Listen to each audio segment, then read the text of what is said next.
Hello, this is the Handshake here, New Vision TV with me, Lynn Komjisha. I am joined by Paul Busharizi. Paul, welcome to the show. Thank you. So there's a tenant and landlord bill going around that has been actually accepted. Yeah, but there are clauses that are very scary. For investors. They're the ones complaining. They're saying they're holding back about 815 billion.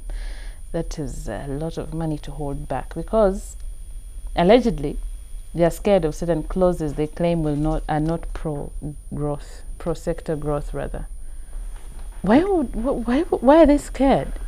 Well, background is that there's a tenants and landlord bill, landlord and tenancy bill, that has been approved by the cabinet. So the next part of the process is that it goes to Parliament and is debated before it becomes law.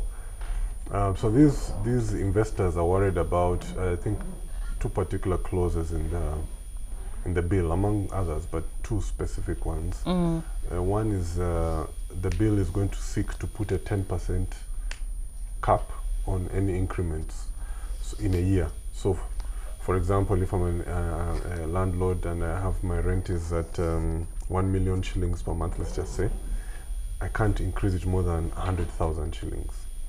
Which the investors don't like, and two, the possibility that they are going to prevent the charging of rent in dollars. So investors are not happy with that too. There's also another one where they're saying when a tenant complains of being annoyed by the landlord, there's a charge. Become an issue.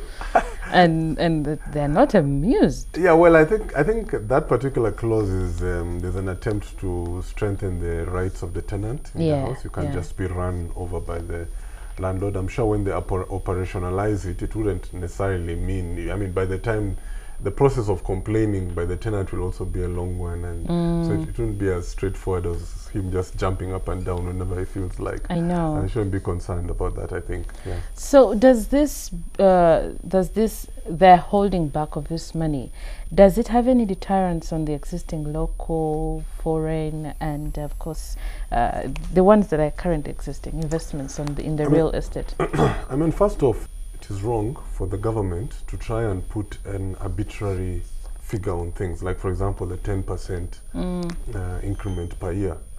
I mean, what happens in the event that inflation goes through the roof? Sure. Then I can't raise my rents because there's in the law somewhere they have said that that's not how laws are supposed to be made. Laws are supposed to allow flexibility for things to happen, because here in 2018, I don't know what's going to happen in 2025, 2050, and these laws last.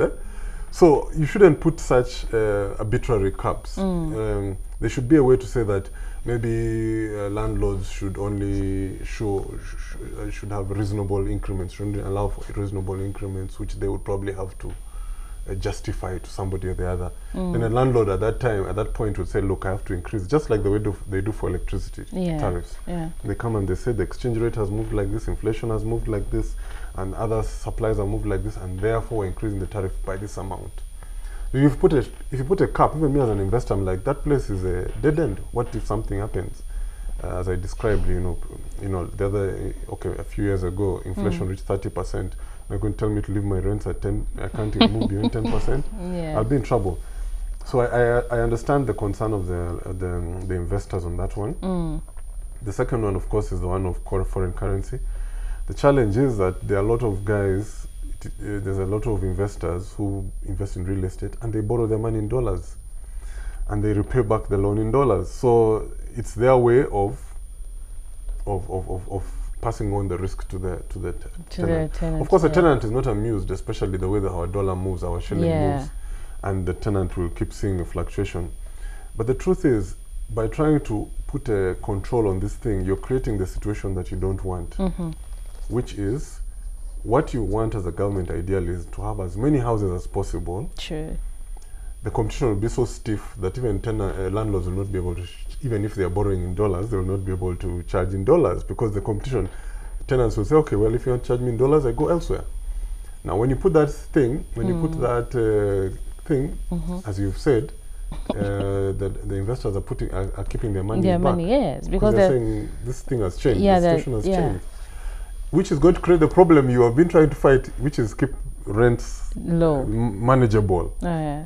So I know the main drivers of the bill, of course, are the Kampala City Traders Association, and their interest, of course, their interest is there in the malls. They're treated a bit haphazardly, but the way to do it is really to just improve the laws around tenancy and land, not try and put caps that are arbitrary on these things. It'll come back to bite those same traders who are fighting for that stuff. I think once it gets to Parliament, we have people who are going to really debate it perfectly. Yes, hopefully. Yes, I hope. I really hope so, because many years ago, in the 80s actually, we had a house shortage in Kampala, really bad. People are staying in garages. Some people may not believe it, but people are staying in garages.